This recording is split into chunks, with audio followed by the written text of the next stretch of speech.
Welcome back to the show. My guest this week is Jayme, director of multiple documentaries that involve professional sports teams from Vancouver, as well as a number of other films.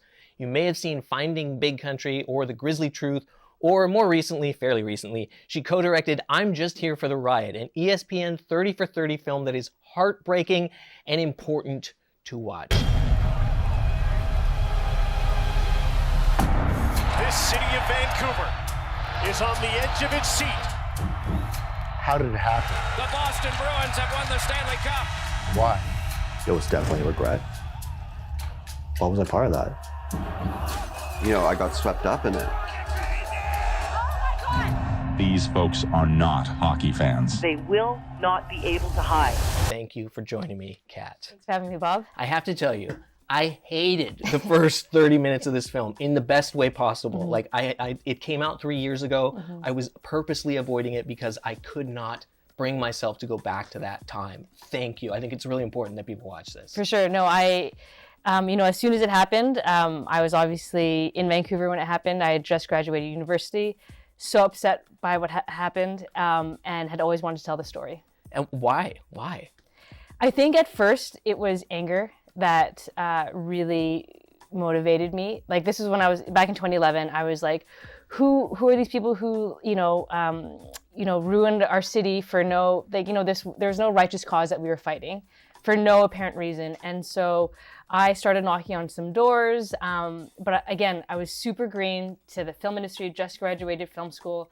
And so I didn't have a track record yet. So, everyone said no. And also I think it was too soon. Everyone was quite embarrassed by what had happened. Yeah. Oh, you started this way back then? I wanted to, yeah. I was pitching it, gotcha. Right? Because it was the first time that I was like, wow, this international story has happened in my backyard, and it's happening right now. And I was so angry by it that was like my motivation to want to tell the story. And I was really angry but heartbroken, and I wanted to understand why this happened. And like, could I make sense of it? And so, and obviously I'm a filmmaker, so that's how I make sense of the world, by telling stories and getting to talk to people.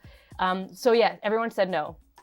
Fast forward to 2019, I had just made Finding Big Country, met my co-director, Asia Youngman. We became very good friends, and we were just brainstorming ideas about the next kind of project we wanted to work on. And she was like, what about the riots? And I was like, I've always wanted to tell this story. In fact, I have on my computer, I have a 2011 Riot folder that I've just shelved. Yeah. And so we were like, maybe this is time. It's been almost 10 years. Like, what if now is the right time to tell it?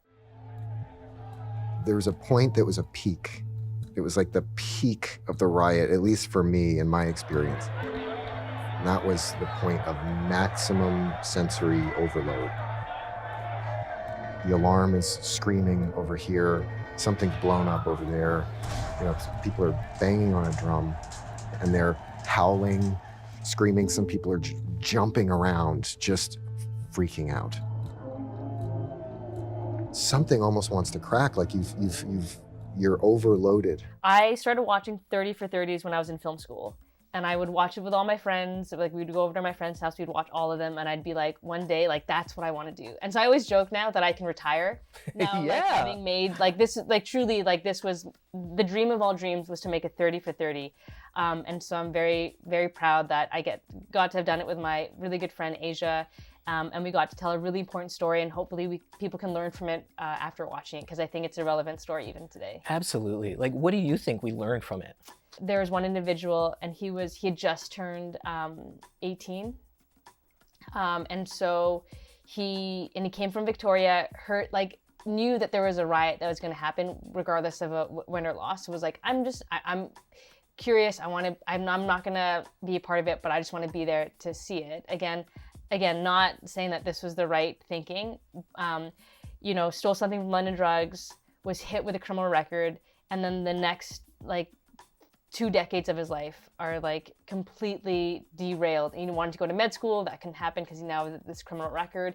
And so you just, I hope young people watch this and think more about their actions before they do anything. I think you did a really good job of bringing in those people that were involved in the riot and not apologizing for them, but being able to tell that story broadly. Yeah. And the one quote that sticks out to me was, he interviewed one person on the street and he said, "I have faith in humanity, but people are stupid." And that pretty much just sums up the whole thing for me. Yeah. So thank you so much for coming on the show. If you want to watch this, ESPN 30 for 30, look for it on your streaming apps. Next up, Nina is on the streets talking to people about riots.